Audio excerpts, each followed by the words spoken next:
The motion alert hit my phone at 2:14 on a wet Monday afternoon. I expected a deer.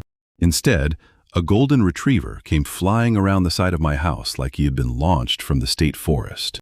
I barely got the front door open before he crossed the porch, slipped between my legs, and trotted into my hallway with mud on all four paws and complete confidence that he belonged there. He stopped beside my desk, looked at me, then wagged hard enough to strike the wall. Good decision-making. I told him. He sneezed. I crouched and offered the back of my hand. The dog sniffed once, pressed his broad head under my palm, and leaned against my knee. A woman came running up the driveway 30 seconds later with an empty leather leash. She stopped at the porch, catching her breath. "I am so sorry." Her dark hair had half escaped its clip, and rain spotted the shoulders of a light blue floral dress with wide straps and a modest neckline. She looks dressed for a neighborhood lunch, not a sprint through wet grass. "The gate wasn't open," she said. He went under the fence again. The dog pushed harder into my hand. She stared at him, then at me. A tired smile appeared. He usually only likes men I like. I looked at the dog, then at her. "That seems like an inefficient screening system." She laughed. It came out before she could stop it. "Claire Morgan, Ethan Cart." She stepped inside far enough to clip the leash onto the dog's collar. A brass tag read, "Barley." "He was my father's," she said. Her fingers stayed on the tag for half a second longer than necessary. Then she straightened. "I moved into Dad's house 2 doors down last month. The back fence looked fine until Barley discovered physics." I glanced toward the forest behind our properties. "You have a drainage slope along the south edge." Claire blinked. "You know my yard? I photograph wildlife in the reserve. Your property backs onto one of the coyote corridors." Her smile disappeared. "Coyotes?" "And a steep ravine about 400 yards past your fence." That got her moving. She shortened Barley's leash. Before we reached the porch, a silver sedan stopped at the curb. Mrs. Helen Gable, president of the Hawthorne Ridge Homeowners Association, lowered her window. She already had a clipboard in her hand. "Claire?" Claire's spine went rigid. "Helen." Mrs. Gable looked at Barley. "Third escape in 30 days. Second," Claire said. "The first complaint was the old gate being opened during the moving truck. The board recorded it as an uncontrolled animal incident." Claire reached into the pocket of her dress and pulled out her phone. "I have the email." Mrs. Gable's mouth tightened. "You received the compliance notice this morning. 48 hours to provide secure containment." I looked at Claire. She hadn't mentioned that yet. Mrs. Gable continued. "If the dog escapes again after the deadline, the daily HOA fine increases, and I will request an emergency board hearing.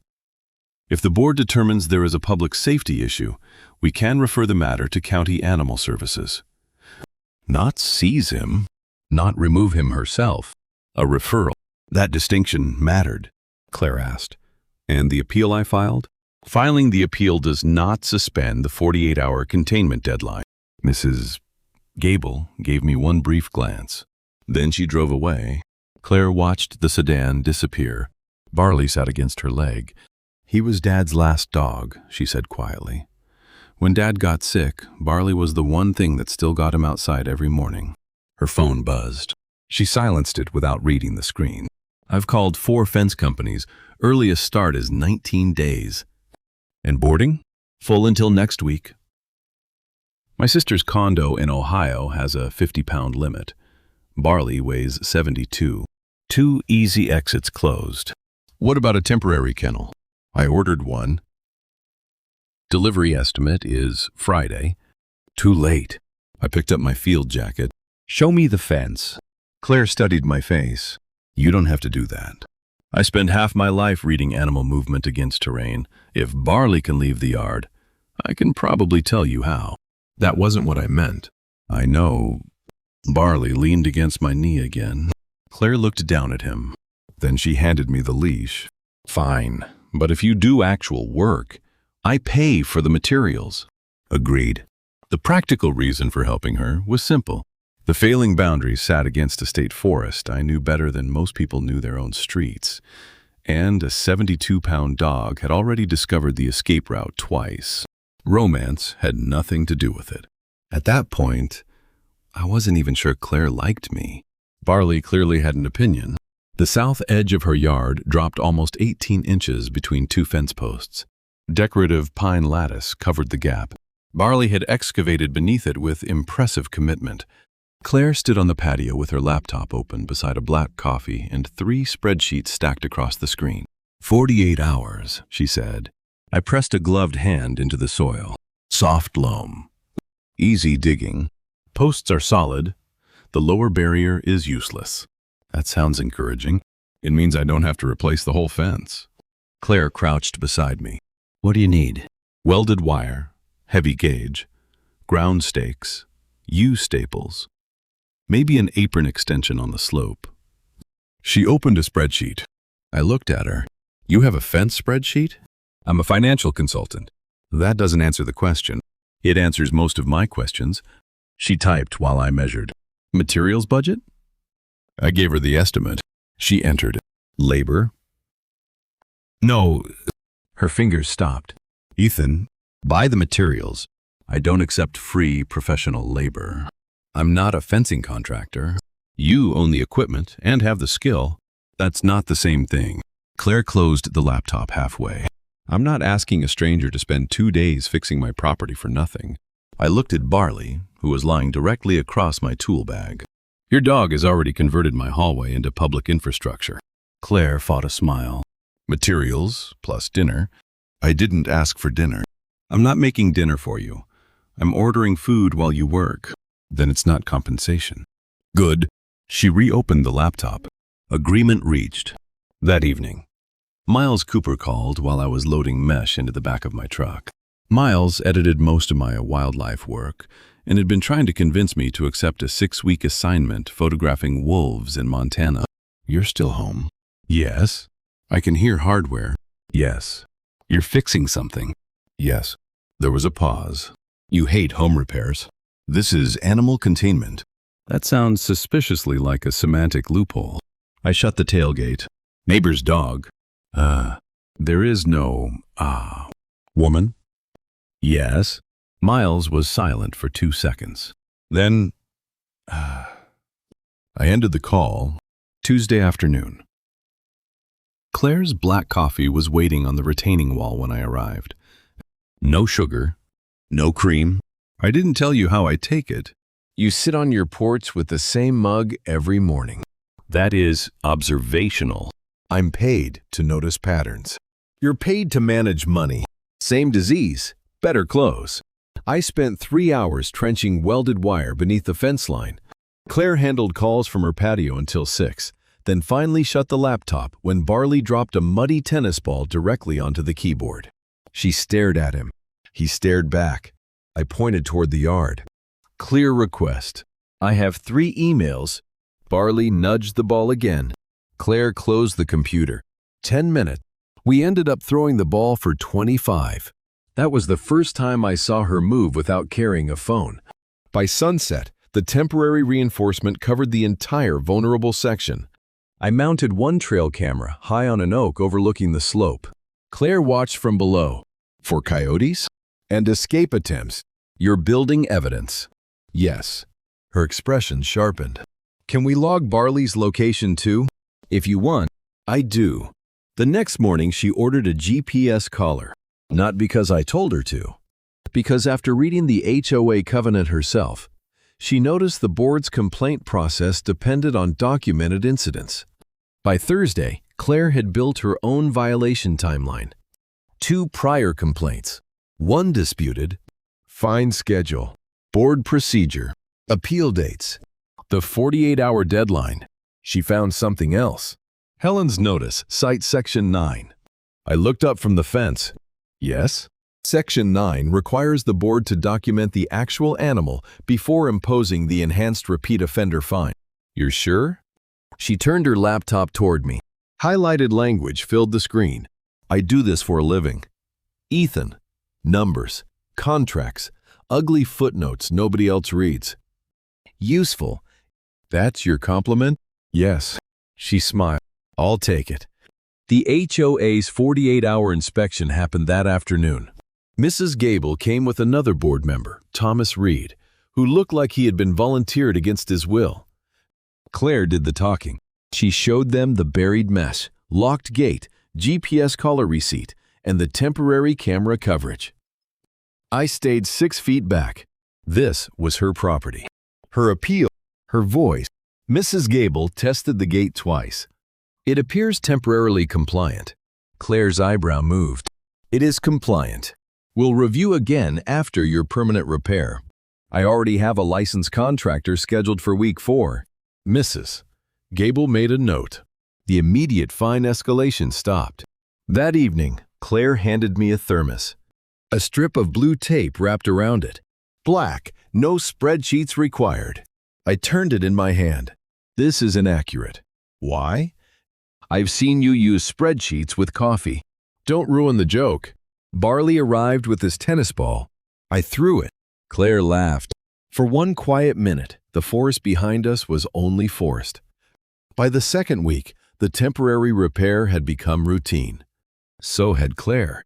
Most evenings, I checked the camera batteries on my way back from the reserve. Most evenings, she was still working. But at 5:30, Barley's GPS caller alarm chimed on her phone. Claire had set it herself. Mandatory walk. No meetings. No laptop. The first night, she ignored it for 40 seconds. Barley planted both front paws on her closed laptop. She looked at me. Traitor. He has strong governance. We walked the neighborhood together.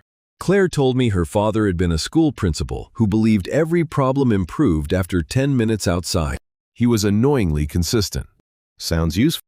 He would have liked you. I looked at Barley. Dog already approved me. He has low standards. Barley immediately veered toward my porch. Claire sighed. Exhibit A. The following Saturday, Miles showed up with sandwiches and a hard drive. He had driven over to review photographs from my latest Bobcat series. Barley stole half his turkey sandwich within 30 seconds. Miles stared at the dog. I respect him. You shouldn't. Claire came through the gate carrying her laptop. Sorry. Don't be. He has better timing than Ethan. Miles glanced between us. So this is Claire. I looked at him. You've heard about me? Claire asked.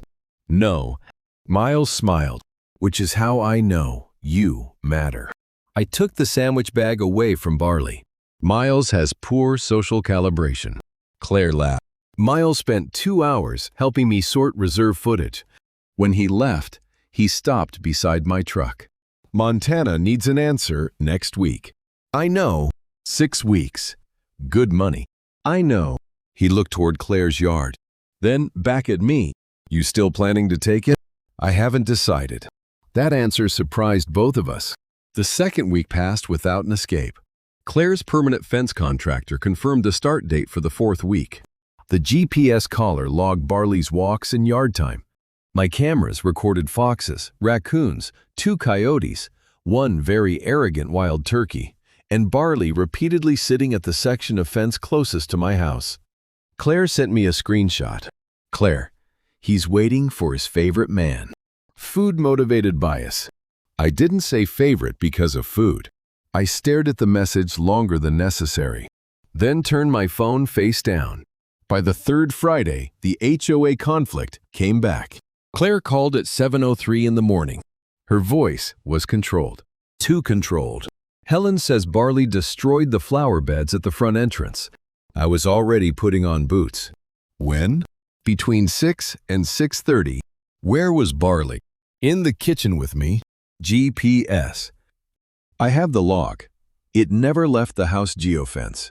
Indoor camera? Claire had installed a small pet camera the week before, after Barley began stealing dish towels.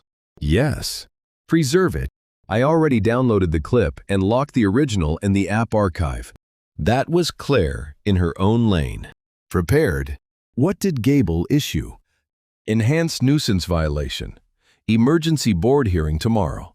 She also says she's filing a complaint with County Animal Services. Not seizure.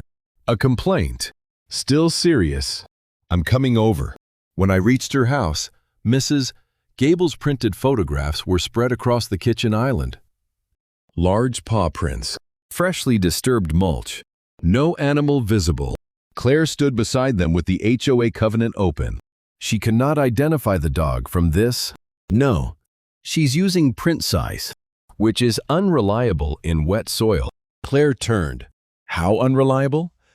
Very. I pointed to one picture. Barley's front right paw angles slightly outward. These prints track straight. She looked at the photo again. Can you prove that? Maybe. Her jaw tightened. I hate maybe. Nature doesn't care. That sentence is becoming annoying. Good. I went home and pulled the original SD card from the street-facing wildlife camera. At 6:11 a.m., the road was empty. At 6:17, a large gray and white Malamute appeared. I had seen him twice the previous week, wandering near the reserve entrance. Clue 1. At 6:19, he crossed directly into the community landscaping. Clue 2. At 6:21, he dug into the flower bed. I stopped the video. Claire leaned toward the screen. That's not Barley. No. I didn't export over the original card. I locked it. Made a read-only working copy. Photographed the camera location and angle. Recorded its clock setting. Then called Miles. He arrived 40 minutes later with his laptop and the expression of a man who had been promised an interesting technical problem.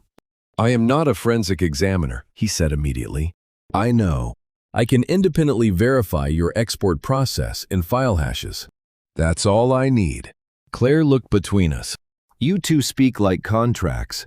Miles pointed at me. He started it. We preserved the street video. Then Claire opened Barley's GPS history. His collar remained inside the house geofence from 5:52 until 8:04. Her indoor pet camera showed him sleeping beneath the kitchen table at 6:20. Two independent sources. One identified the actual dog damaging the flowers. The other showed Barley at home. Claire sat back. Her fingers released the edge of the desk. Miles opened a sandwich. Good news? Yes. Barley stole the sandwich. Miles stared at his empty hand. Evidence of criminal intent. Claire laughed for the first time that morning. That afternoon, Officer Lena Brooks from County Animal Services called Claire. Mrs. Gable had filed the complaint. Lena explained the process clearly. The HOA cannot order removal. We independently review nuisance and dangerous animal reports. Claire put the call on speaker after asking permission.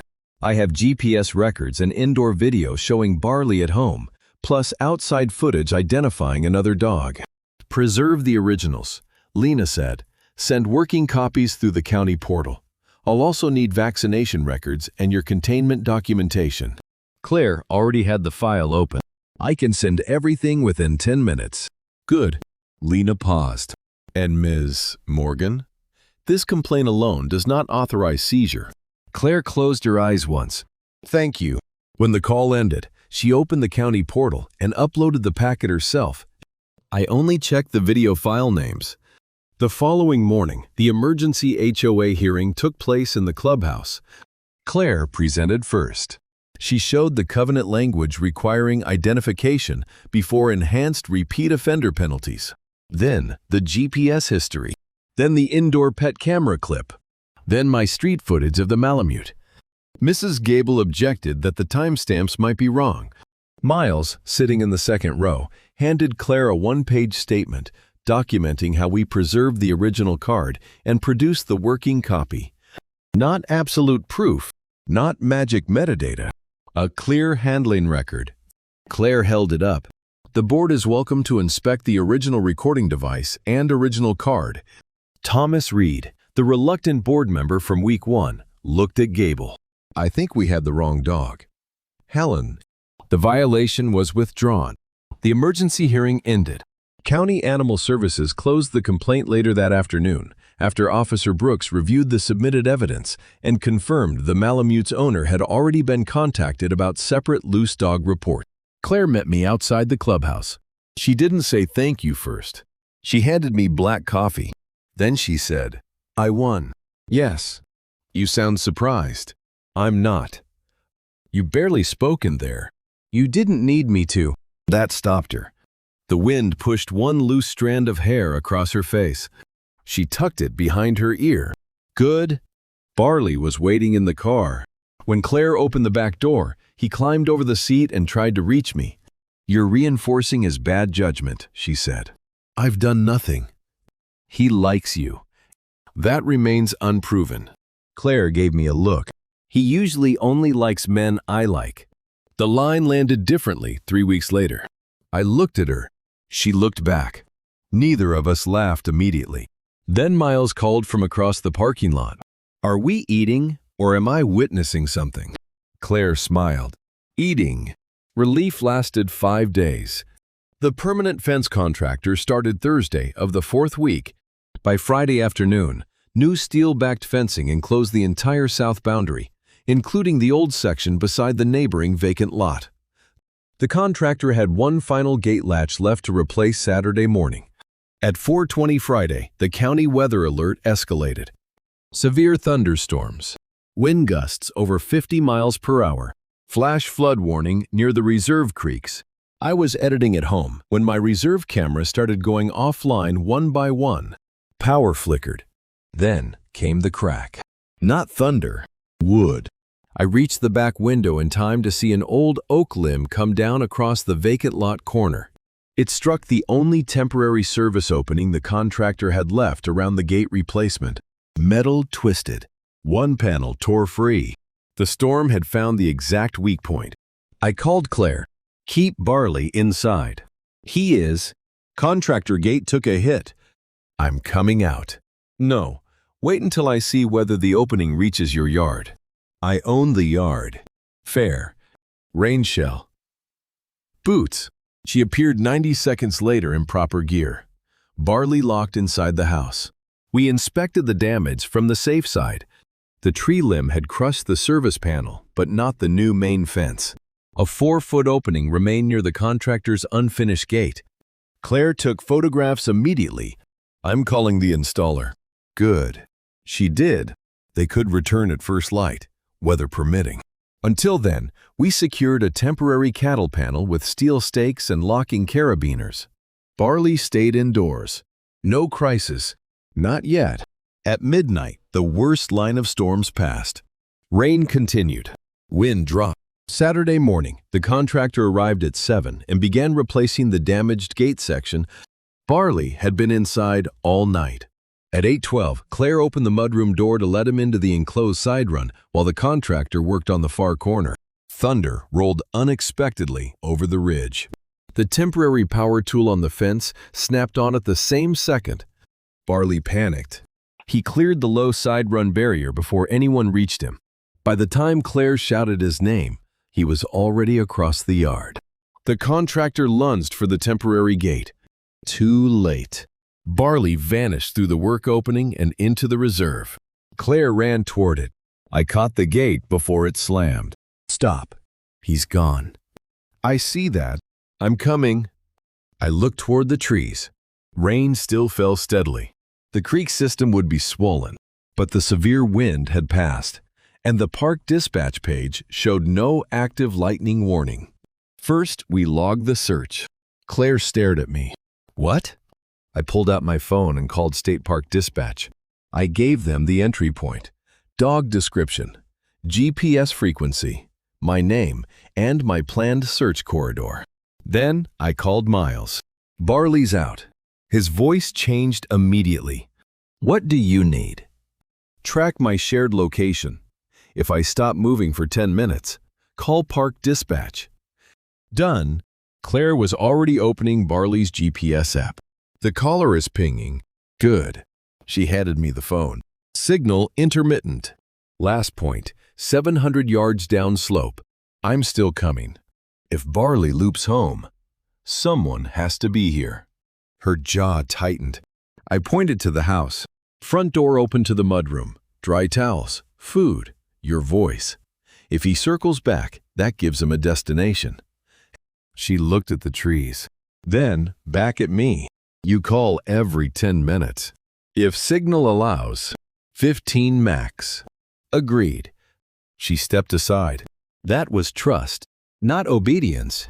A decision built from the better plan.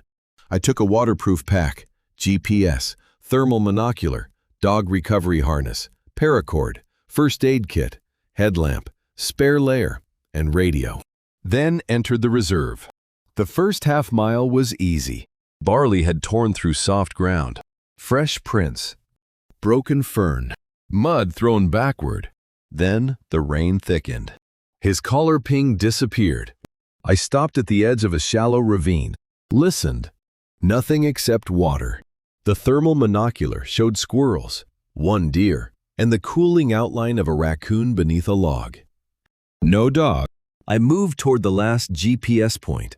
9 minutes later, the collar ping returned farther west. He was moving toward Miller Creek.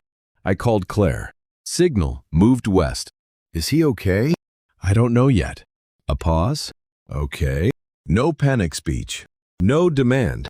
Just, I'm here. I kept moving. The ground steepened near the creek. One paw print had slid sideways in the mud. Then another. A tuft of gold fur caught on blackberry cane. I slowed. Barley. The creek answered louder than I liked. Barley. A whine came from below. I found him on a narrow shelf beneath an uprooted cedar, 20 feet above the swollen water. He wasn't trapped by an object. He was trapped by fear. Every attempt to climb the slick bank sent mud sliding under his paws. I sat 10 feet away. Didn't rush him. Barley. His ears lifted. I took one piece of dried chicken from my field pouch. He crawled toward me, slowly. When he reached arm's length, I clipped the recovery lead onto his collar, then fitted the chest harness around him. No 70-pound hero lift, no one-arm miracle. I anchored paracord around a live tree above the bank and used the line as controlled support while Barley climbed under his own power. Halfway up, he slipped. The harness caught him. My knee hit the mud. The line held. Easy. Barley scrambled again.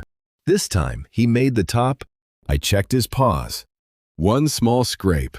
No bleeding worth dressing. No obvious fracture. Cold, exhausted, terrified, but standing. I called Claire. I have him. No answer came for 2 seconds. Then I heard her exhale. Bring him home. The return took nearly an hour because I refused to rush the slope. Miles checked in twice. Park dispatch confirmed our location once. By the time Claire's blue house appeared through the trees, rain had softened to a mist. She was waiting inside the open mudroom, not standing in the storm, not running into the woods, waiting where we agreed. Barley saw her. His entire body changed. He pulled once. I unclipped the safety line only after we cleared the gate. He ran. Claire dropped to her knees on the rubber mat and wrapped both arms around him. Barley pressed his wet head beneath her chin. She laughed once. Then the laugh broke. She stayed there with him.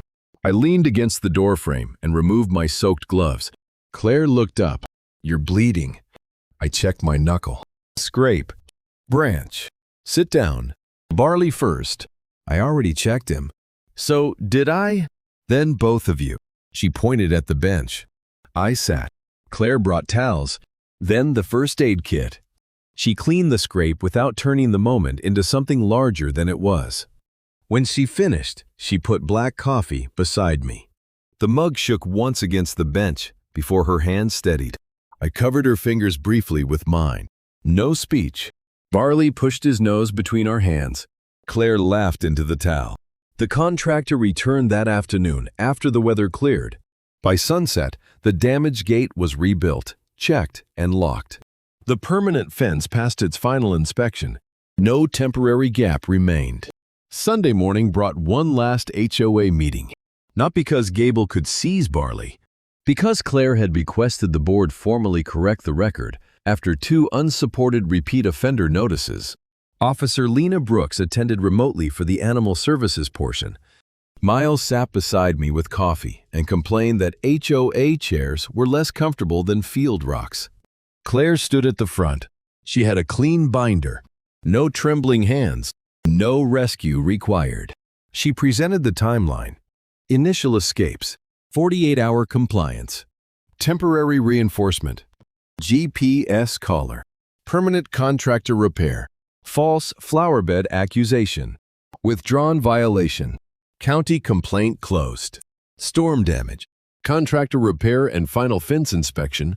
Then she displayed a spreadsheet comparing the HOA's published enforcement schedule with the notices Mrs. Gable had issued. 2 had been accelerated beyond the covenant's normal review step. Claire did not accuse anyone of conspiracy. She asked for the records to be corrected and future animal complaints to follow the written procedure. Thomas Reed seconded the motion. The board approved it. Mrs. Gable voted no. It didn't matter. Barley's record was corrected. The false violation disappeared. The county complaint remained closed. The new fence remained compliant. Practical problems first. Everything else could wait. Outside the clubhouse, Claire stopped beside me. You never answered Miles. About what? Montana. Miles, 10 feet away, raised his coffee. I would also enjoy the answer. I looked at him. The local conservation group offered me the 4-month reserve project. The Bobcat Corridor? Yes. You taking it? Yes. Miles smiled slowly. Claire looked toward the tree line behind the neighborhood. So you're staying? For 4 months. She folded her arms. That sounds temporary. It's a contract. Of course that's your answer. I almost smiled. That afternoon, Claire held the neighborhood barbecue she had postponed twice. Her brother drove in. Miles brought sandwiches and guarded them from Barley with both hands. Officer Brooks stopped by briefly with her own dog after finishing patrol. Thomas Reed brought folding chairs. Even Mrs. Gable's absence improved the atmosphere. Barley carried his muddy tennis ball from person to person until everyone had thrown it once. Claire finally took it from him. Then she crossed the yard toward me. I was standing beside the repaired gate. She held out the ball. Walk with me. We went to the back edge of the yard. The new fence followed the slope cleanly. Beyond it, afternoon light moved through the state forest. Claire looked at the mesh. 4 weeks ago, I thought if I worked enough hours, nothing else could fall apart. I said nothing. She rubbed her thumb over the tennis ball. Now my calendar has a 5:30 walk blocked every day. Barley's policy? Mine? That's new. So is Sunday dinner with my brother. She glanced at me. And I declined a Saturday client call yesterday. Are you ill? She bumped her shoulder lightly against mine. Be serious. I was... She smiled. Then held the tennis ball out. You helped with the fence, the cameras, the search. Yes. But I handled the board. Yes. I like that you let me... It was your fight. Claire looked toward the barbecue where Miles was losing another sandwich to Barley. Then she looked back at me. The crisis is over. Yes. The dog is safe. Yes. The cameras can come down whenever you want. Yes. So you officially have no professional reason to keep showing up at my house? That was also true. Claire took one step closer. Dinner Friday. Ethan. I waited. Not because I need a tracker. Her mouth curved. As my date, there was nothing ambiguous left in the yard. I'd like that. Good. She slipped her hand into mine. Not hidden. Not tentative. Miles saw us from across the lawn and lifted both eyebrows. Claire did not let go. Neither did I. Then she reached into her pocket with her free hand. A small brass key rested in her palm. The contractor gave me 3 gate keys. One for you, one for my brother, and... Claire placed the third in my hand. This one is yours, if you want it. For the cameras? The cameras are coming down next week. I looked at the key, then at her. Friday dinner first? She laughed. Yes, Friday dinner first. Barley dropped the muddy tennis ball onto my shoe. Claire squeezed my hand. Apparently, he approves. He approved before either of us had enough information. He usually only likes men I like. This time, I didn't have a technical answer. I threw the ball. Barley ran across the fully enclosed yard, bright gold against the grass. Claire stayed beside me. 4 months later, the local conservation contract was extended through spring. My camera still watched the forest, but none were aimed at Claire's fence anymore. They didn't need to be. The new perimeter held. County Animal Services had closed the file permanently. The HOA record reflected no active violations. Claire still worked hard, but at 5:30, her laptop closed. Not because grief had disappeared, because Barley stood beside the desk until she kept the appointment she had made with herself. Most evenings, I joined them. Sometimes Miles did too, usually with food he kept far above Barley's reach. One cold morning, Barley appeared on my porch carrying the same mud-stained tennis ball. Claire followed through the gate a moment later with 2 black coffees. "You know," she said, "technically, he's not supposed to visit without me." I looked at Barley. "He used the gate." "You gave him access?" "No." She held up her brass key. "He has management." I took the coffee. "Black?" "Exactly right." Claire rested her hand against mine around the mug. Behind her, the state forest was quiet. The fence stood solid between the yard and the trees. Barley sat on my boot. And nothing in that moment needed tracking. The end. Closing thoughts. What stayed with me wasn't the storm. It was that after Barley was safe and Claire no longer needed a tracker, she still asked me to come back. The green flag was simple: steady actions, respected boundaries, and choosing each other after the danger had passed.